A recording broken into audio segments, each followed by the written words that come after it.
Hey YouTube, we're going to talk about knives today in the $300 range and less. A few picks of my favorite here for quality and value. I'm going to start with some of the lower in the price end range, and I've had a lot of Spydercos in my collection, and I've kind of really cut down on them back to basics, which is true of all my knives lately. And just trying to keep a few that are really worthwhile and I enjoy carrying and really perform well for the price range and the task that they're intended for. So the first one we're going to look at is the Spyderco Endura, and this is Endura 4. So it's got a nice fiberglass resin plasticky handle. It's very grippy in all directions, wet, dry, it's very good. And I really like the blade is very straightforward. Nice serrated edge, very sharp, stays that way. VG10 steel. It's a great carrying length, very good penetrating length for self-defense if that's required, and a very good common sense everyday use blade. Obviously sharpening difficulties come with these kind of serrations, but if you're using it for average tasks and you're not trying to chip through concrete blocks and things, this edge has held up very well for me for years. So I really like this knife, and the benefit of these knives is they're very light and easy to carry in the pocket. Great for a backup knife if you're carrying another knife for tasks. This is a really nice backup defense knife, and it's not so aggressive. Like here we have the same knife but in the Matriarch too, and to be honest with you, I don't carry this any place other than at work, because when I'm at work, you know, I'm carrying all sorts of stuff with guns and pepper spray and batons, and so this would be it's a good backup knife, but it's hard to justify this if you get into trouble that this is your everyday fruit peeler. You know, when you look at the serrations and the aggressive bill tip to it, you know, this knife is not a general task knife. This is not a box opener by design. This is a people opener. So very nice knife, very light, easy to carry also, like the Endura, but I would not be carrying this every day in my jeans, because if you get into trouble, it's going to be hard to justify that you weren't carrying a weapon instead of a utility tool. In the Spyderco also, these ones are long discontinued, the old original Manix. I really like them, good quality, S30V, really nice workmanship, the fit and finish. Lock back design, very strong. It's got a good shaped blade. I like the serration combo with the regular blade and a serration. Nice spider hole, easy to open. Nice thumb perch there. Good grip. Really nice. And then here's the smaller mini Manix. When you look at them in comparison, not a huge difference in size, but a little bit different. Quite heavy for their size. Again, you're starting to get up in weight, but if you can find these on the secondary market, you know, they're around $250, $300 normally in good shape, and if you can get some old used ones that you can resharpen yourself, then great. But a worthwhile knife. The one thing I don't like about the Spyderco design, and if you're using it to cut with, this is never going to be an issue. The problem is for people that start trying to use them outdoors as hard use knives. You'll see here that above and below the spidey hole, there's quite a bit of material been taken out in the machining process. So when you start to look at it, you've got this little bit of material here, and then you've got a very thin piece of material here. So you imagine you stick that into something and then you pry it, you've got very little meat along this blade edge here, and this is where characteristically they will snap off here, and here you'll snap the blade right off. So just be careful if you're using these knives. See the same problem here. So for regular cutting duties, that's never ever going to be an issue. Going to last you hundreds of years.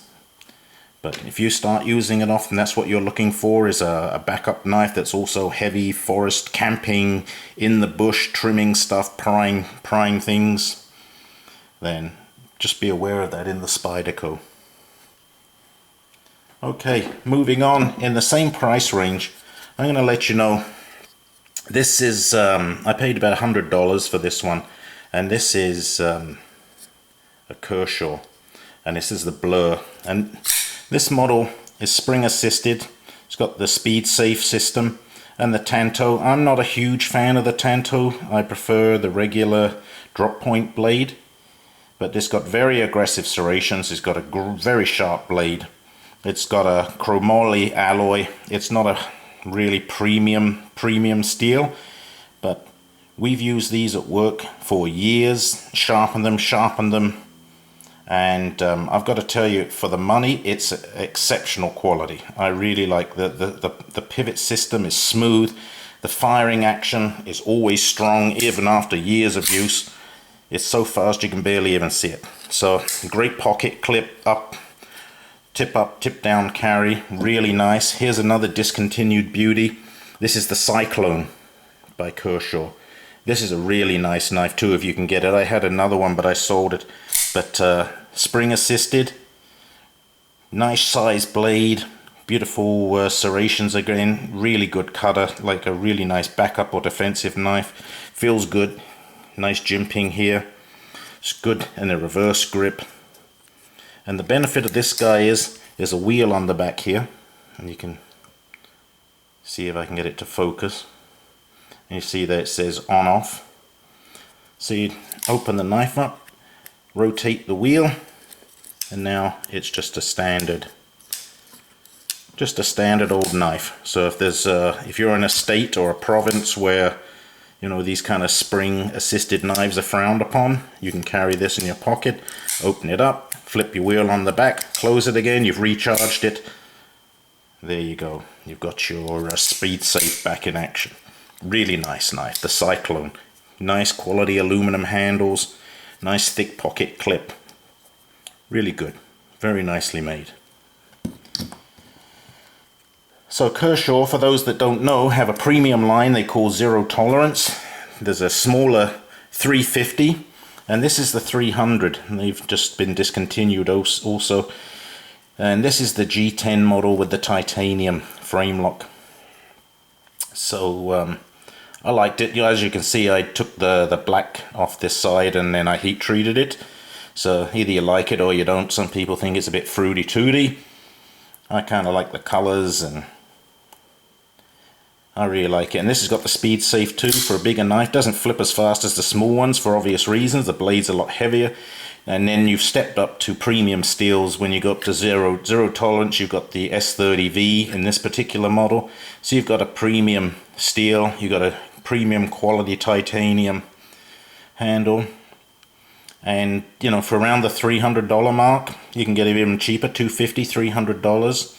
I would snag one of these if you can. Really nice knife. If you like the bigger knives, this is going to be a great entry level for you to get into the large knife field, you know, because it's large, but it's not ridiculously large. It's got quite a bit of weight to it, but once you get used to carrying that in your pocket, you're going to really like this knife. This is, I would say, a knife that can do just about everything you want it to do.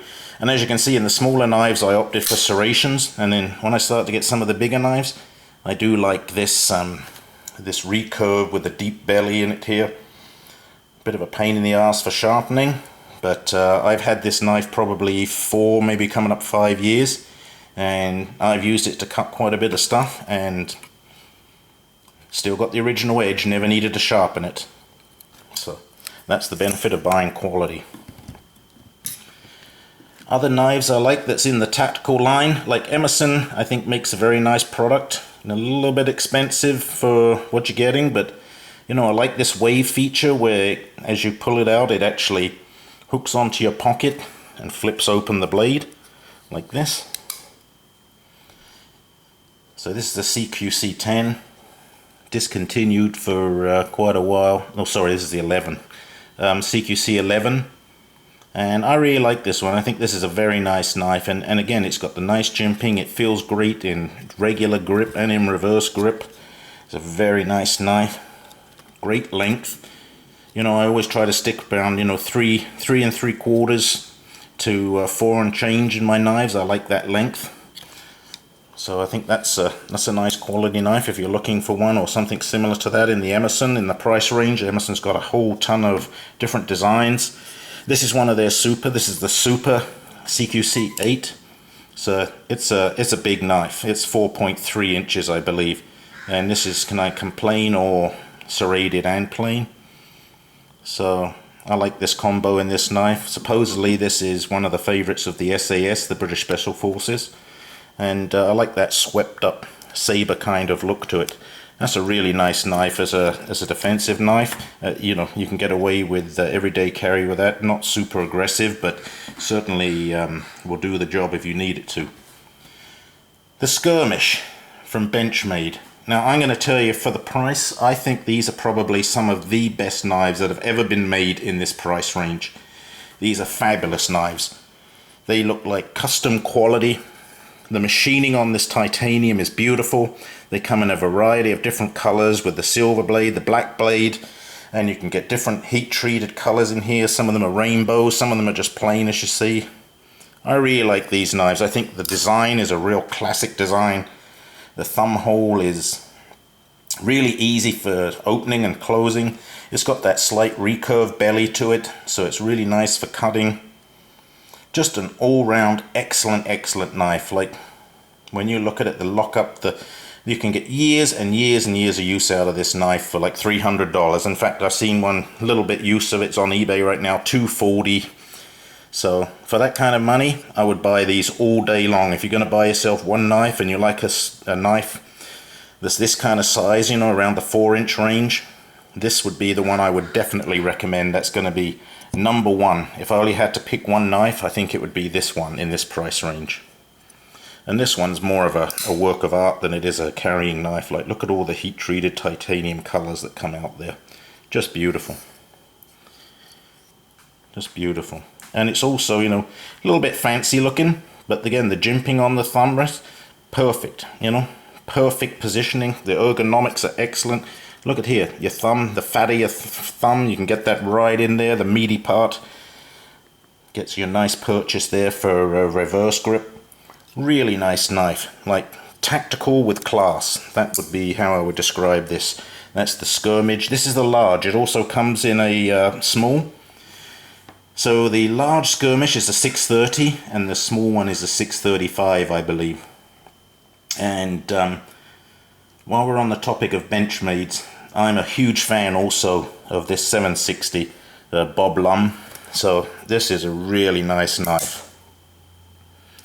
Again, premium titanium, premium non-stainless M4 tool steel. This is super hard steel, really nice quality. And I used one of these as my EDC, my everyday carry. It sat in my pocket, this very knife here actually.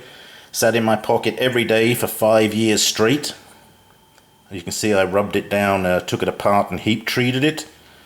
And this is the result of everyday use virtually for almost 5 years. And I don't believe I've ever sharpened it. It's still got the original edge.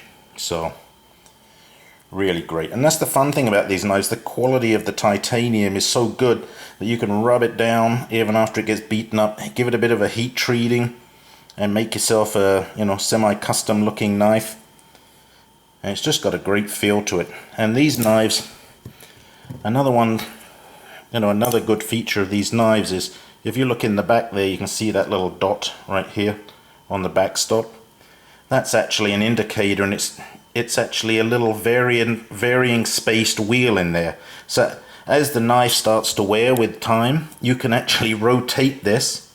You can see the different notches on it. You can actually rotate that and change the distance between the back set when it closes on the backstop there, to tighten it up again as it starts to wear with age, when you start to wear down on your lock bar, on your frame lock. So if you can pick one of those up for the money, I would definitely be looking at these. I see these about the same as the Skirmish. They run around 250, let's say, on average. Maybe a little less, maybe a little more. And there's your two options. So your regular standard Tanto, and it's just half serrated. And you know what, I'm not a big fan of the Tantos, like I said before, but there's something about this style that Bob Lum did, is the sweeping down top on it, and just the overall look to it is a classic. I really like it. And if you're a lefty, that's going to be a problem for you, because the clip only comes on one side, and then you've only got your thumb stud on one side. So that's always been a complaint with the lefties, that this knife and several other Benchmades just aren't compatible for you, so keep that in mind. And this is also same knife, slightly different steel. So here you've got the 154 cm stainless steel, and this is the Blackwater edition. So same knife, everything's pretty much the same except for the steel. And there's a slight difference obviously in the handle where you can see that emblem. And I took this apart, heat treated. This one doesn't have the adjustable. It's just a standard old knife, but really nice. Light, easy to carry, great size, really good penetrating size, got great utility length, also a great defensive length, you know, for penetrating. You'd hit a lot of good organs with this length. Very all-round good knife. I really like this one. That's got to be on par almost, if a very close second to the Skirmish. Now, right now, I've seen another knife I'm going to show you, and it's the Surefire. Now, I'm not keen on a lot of the Surefire folders. I do have a couple of the fixed, but this one's the Charlie. And it's, I think, a very good, well put together knife for the money. I paid $150 for this, and I've seen them as low as $99. So for that kind of cash, I would definitely snatch up a couple more. I believe this is a Steve Ryan design. You know, his usual spaced out, wonky, really nice looking lock bar. And it's a flipper. And you see a lot of guys will take these, take the aluminum off and put a custom titanium also on this side. It's really nice. I think this is 154 stainless too, also in this knife. I can't remember, but I believe it is. But really nice, smooth, easy to carry, light, great quality. For $150, definitely get yourself one of those. Really nice knife. And it's a flipper, you know, which is a nice feature. I do enjoy that.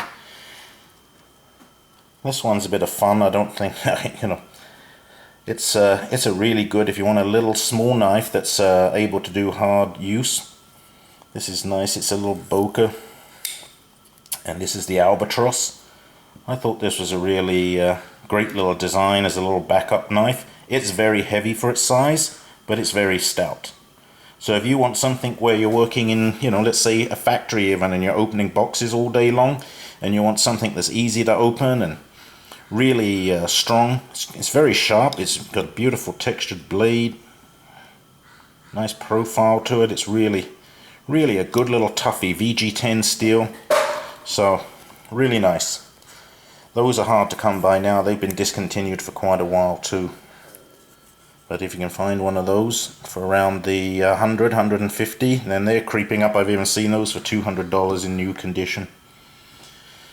So that's about it, guys. Now, if you want to have a look around and get yourself something, if you're into the bigger folders, maybe I'll do a video about this in the future, but I bought these about 10 years ago off of a friend for $250 a piece. And this one is the Strider AR. I have a frame lock also that's out having some work done. So these are big knives. Like, these are getting a bit on the ridiculous size for carrying in your pocket. I like them myself, but they're not for everybody. The other thing that may be of concern for some people with these kind of knives is that here's the GB version of it, and I had serrations added to it. So the GB is the Tanto and the AR is a regular drop point. These are really nice knives. The one thing I don't like about these kind of knives is I'm not keen on the double finger choil, because let's face it, when you're buying a knife of this size, the purpose of getting a knife this size is to get a corresponding blade of that size. So when I lose all this to a choil, which should be a cutting surface, I'm not keen on that. I like these because they're Striders and they're classics. You know, they are what they are. They're big, heavy duties. But, you know, when you're looking at all the wasted blade you can get compared to something else that's maybe like this Extrema ratio, you know, can you see what I'm saying? When you look at the cutting surface you're losing out on, when you put them end to end, similar size knife, similar size weight, I've lost out on quite a bit of useful cutting area. And last time I checked, a knife is for cutting, so that's a pretty important thing. So if you're going to be spending up to the $400 to $500 range, maybe this is something you'd like to look at if you're into large knives. Not pocket friendly, but not many of them are. Comes with a fancy case, but I'm going to do a video on the Extrema ratios another time. And also, in a few pennies extra, you know, let's give an honourable mention to some of the Chris Reeves. You know, his stuff is fabulous, even despite this ugly Idaho made stamps he's put on everything recently. The quality of that, they almost lose their sex appeal because they're so perfect. There's nothing left to complain about. You know, everything about them is just the smoothness, the ergonomics, just the quality of the materials. Very nice knife. You know, so if you want to drop like about $450, that's a really nice knife. Light, secure. This is a lifetime knife, right? But if money is the issue right now, look at the Kershaws. They're really good for the money. And also look at some of the older Benchmade, some of the older Surefires. There's some real values lurking out there. Okay guys, I will speak to you another time, and hopefully see you soon. Bye.